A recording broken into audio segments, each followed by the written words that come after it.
अज्ञानतिमिरान्धस्य ज्ञानाञ्जनशलाकया चक्षुरुन्मीलितं तस्मै श्री गुरुवे नमः। एक बार प्रेम से बोलो सच्चिदानंद भगवान की। भक्तों, आपने मेरे द्वारा कई कथा प्रसंगों को सुना। आज के इस प्रसंग में अंगद जन्म यानी अंगद मंदोदरी का बेटा कैसे है, इस प्रसंग को आप श्रवण करने के लिए चल रहे हैं। प्रेम के साथ में श्रवण करें। भगवान राम की 4 लाख सेना है। सीता के खोज के लिए 4 लाख सेना भगवान ने छोड़ी। उनमें से 1 लाख उत्तर, 1 लाख पूरब, 1 लाख पश्चिम। जो 1 लाख सेना दक्षिण दिशा में जो गई है, उसके नायक हैं अंगद। आज ये वानरी सेना सभी समुद्र के किनारे पहुंची और समय दिया गया है 1 महीने का। अगर सीता का पता ना लगा सके तो सुग्रीव ने कहा तुम्हारी सबकी पिटाई होगी। अंगद बड़े दुखी हैं, रो रहे हैं। अंगद कह रहे हैं, कहें अंगद लोचन भरी बारी, दो प्रकार भई मृत्यु हमारी। अंगद रो रहे हैं, मैं तो दोनों तरफ से मारा गया। क्यों? यहाँ न सुधी सीता कै पाई, यहाँ न सुधी सीता कै पाई, वहाँ गए मारही कपिराई, वहाँ गए मारही कपिराई। अंगद बड़ा दुखी है। जब तक जटायु का भाई संपाति आ गया, कहने लगा वीरों तुम हताश क्यों होते हो, मैं बताता हूँ सीता इस समय कहाँ है। सुनो, संपाति बता रहा है। सभी वीर सुन रहे हैं। संपाति कहने लगा सुनो मैं बताता हूँ। गिरित्रकूट ऊपर बसे लंका, जहाँ रहे रावण सहजय शंका। हो सो अशोक उपवन तहाँ रहू, सीता बैठ सोच रटवाई, सीता बैठ सोच रटवाई। संपाति ने बताया, सभी वीरों को धैर्य बंधाया। सीता अशोक वृक्ष के नीचे है। माता सीता की खबर वो ही ला सकता है जो इस 100 योजन समुद्र को पार करेगा। जो लांघई 7 योजन सागर, करहि सो राम काजयति नागर। जो इस 100 योजन समुद्र को नाग जाएगा वही माता सीता की खबर लाएगा। सारे वीर बैठे हैं, सुन रहे हैं। जामवंत मंत्री हैं, खड़े हो गए, कहने लगे वीरों तुम में से कौन सा वीर इस 100 योजन समुद्र को नाग जाएगा। भक्तों, सभी वीर अपने अपने बल का अनुमान बतलाने लगे। नंबर 1 बानर खड़ा हुआ। प्रेम से समझेगा। नाम और दूरी। बोल्यो गज निज शक्ति बताबऊँ, योजन 10 छलांगी मैं जाबऊँ। जामवंत ने कहा बट 10 योजन कहाँ, 100 योजन कहाँ 10 योजन, मन न लगे। गज बेचारा बैठ गया। अब की बार में दूसरा वीर खड़ा हुआ। कहाई गवाक्ष सुनो सब की सा, लांघ जाऊं मैं योजन 20। गवाक्ष खड़ा हुआ, कहने लगा मैं 20 योजन लांघ सकता हूँ। जामवंत ने कहा तुम हूँ बैठो। अब की बार में तीसरा खड़ा हुआ। जब है सरभ बोल्यो हुंकारी, योजन 30 छलांग हमारी। सरभ खड़ा हुआ, कहने लगा मैं 30 योजन जा सकता हूँ। जामवंत ने कहा तुम हूँ बैठो। अब की बार में एक वीर खड़ा हुआ। तो मगी कहा कपीर सभ सनेहा, 40 योजन बल मम देहा।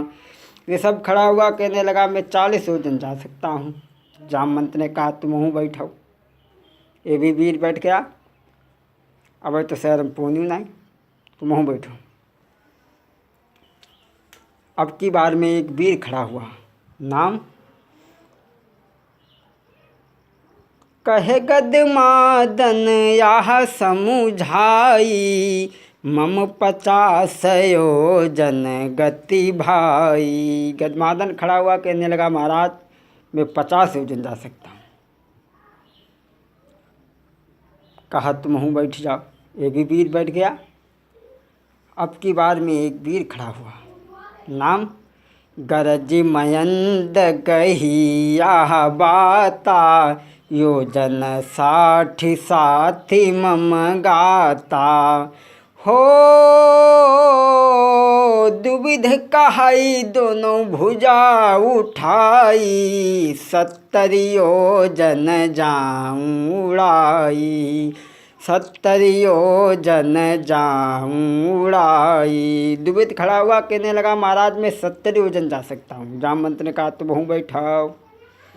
अब की बार में एक वीर तानता हुआ एक वीर खड़ा हुआ, कहे सुसेन कपि बर मति धीरा, 80 योजन लांग हो नीरा। जामवंत ने कहा तुम हूँ बैठाओ। और कोई वीर, और कोई वीर, सबके सिर नीचे झुक गए। जामवंत मंत्री हैं, तड़प करके खड़े हो गए। वीरों तुम्हारी जवानी को धिक्कार है। अरे तुम में से कोई वीर इस 100 योजन समुद्र को नहीं पार कर सकता। सुनो आज मैं बूढ़ा हो गया हूँ, जब मैं जवान था तो मैंने क्या किया था आपने देखा होगा। बूढ़े बाढ़े जब लड़के के तीर बैठे तो कहा तुम अब है परियन पर से मुँह लगे। जामवंत मंत्री हैं, अपने वीरों को उत्साह दे रहे, कह रहे सुनो जब मैं जवान था तो मैंने क्या किया था। जिस समय बावन भगवान राजा बलि को छलने के लिए गए थे, उस समय मैंने 48 मिनट में प्रभु के 7 परिक्रमा लगाए थे। सुनो जब मैं जवान था क्या किया। जब प्रभु बावन दीन दयाला, बलि ढिंग कियो निज रूप विशाला। हो भय घरी में 14 धाई, 7 प्रदक्षिण दीन लगाई, 7 प्रदक्षिण दीन लगाई। जब पावन भगवान बलि को छलने गए तो उस समय मैंने प्रभु के 48 मिनट में 7 परिक्रमा लगाए थे। आज मैं बूढ़ा हो गया हूँ, लेकिन फिर भी जब हुआ आजू राम के काजू, तब हूँ मुदित राम के काजू, 90 योजन जई हूँ आजू। जामवंत कहने लगे मैं 90 योजन आज भी जा सकता हूँ। सभी वीरों के सर नीचे झुके। अंगद सोचने लगी मैं सेना का नायक हूँ, अगर मैंने कुछ नहीं कहा तो भी ठीक नहीं, इसलिए बोल पड़े युवराज। सोचा मन में ये सारे वीर 10-10 योजन बढ़े हैं, 10-10 योजन बढ़े सब कोई, से सजो 10 हम हूँ काहीं सोई। 10 के नियम राखिया भंगा, बोले अंगद क्या बोले फुलकित अंगा, 100 योजन सागर विस्तारा, लांघिया बास जाम मैं पारा। मैं समुद्र को लांघ तो जाऊंगा, लेकिन अब देखो लेकिन मामला गड़बड़। जहाँ लेकिन लग जाए समझ लो काम कैंसिल। अब है तुम क्यों साइकिल मांगो, कहो भैया मैंने अपनी साइकिल दे दो बाजार ले जाइए। वो कहा तुम्हारे लिए साइकिल मना दी, लेकिन पंचर हो गई। अब बेशर्मी तकादा से मांग लो। जामवंत कहने लगे, मैं नाग तो जाऊंगा, लेकिन अंगद के हृदय में संदेह क्या है। माता पार्वती ने भोले बाबा से प्रश्न किया, महाराज अंगद के हृदय में संदेह क्या है। अंगद के जन्म की कथा बड़ी ही विशेष कथा है। हम आपको दो एक कारण बताएं। पहले आप ये देखें कि अंगद के हृदय में संदेह क्या है।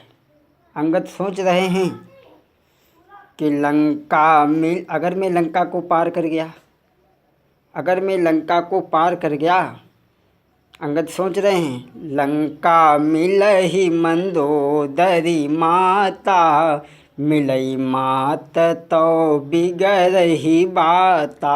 अंगद कह रहे हैं कि मैं लंका को नाग तो जाऊंगा, सोच रहे हैं, लेकिन अगर मेरी मंदोदरी माँ मिल गई। यही बात नहीं भक्तों, अंगद ने ही कहा हो कि मंदोदरी मेरी माँ है। मंदोदरी ने भी कहा है कि बालपुत्र अंगद मेरा बेटा है। कब कहा है? जब मेघनाद का लक्ष्मण ने सर काट दिया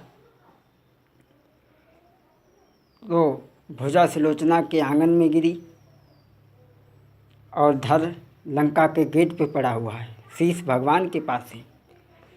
उस समय सुलोचना अपने पति के धड़ को लेने के लिए भगवान के पास में जा रही है। माता मंदोदरी से आज्ञा लेती है तो मंदोदरी ने कहा है, सुनो बेटी, तुम वहाँ जाने की चिंता क्यों करती हो? सुन, वहाँ है कौन तेरा? है प्रिय ससुर विभीषण तोरा, बाल तनय बालक सम मोरा। हो है प्रिय ससुर विभीषण तोरा, बाल तनय बालक सम मोरा, बाल तनय। तो लंका में जाने की चिंता क्यों करती है? अंगद के हृदय में यही संदेह है।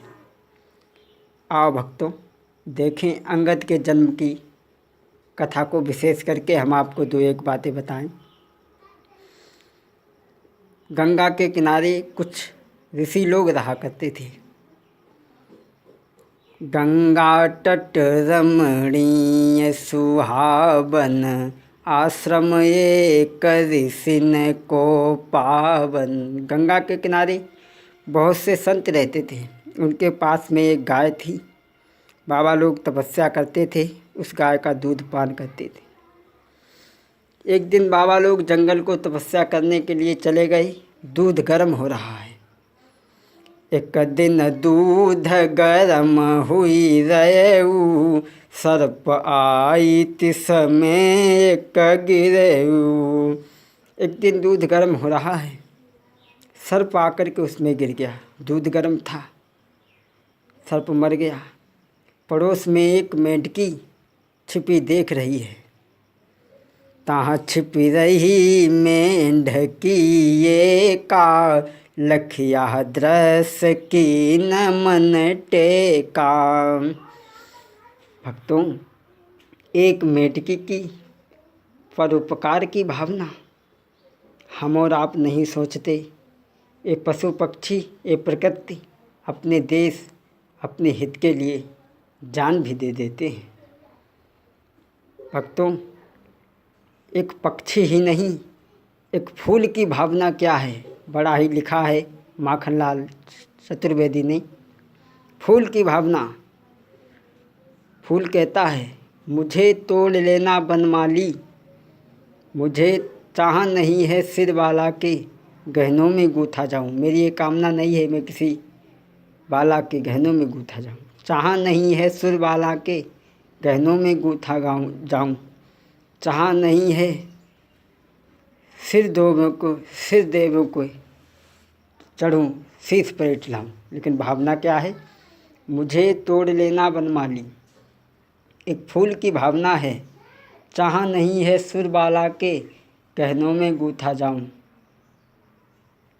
चाह नहीं है देवों के चढ़ूं, शीश पर उतराऊं। लेकिन भावना क्या है?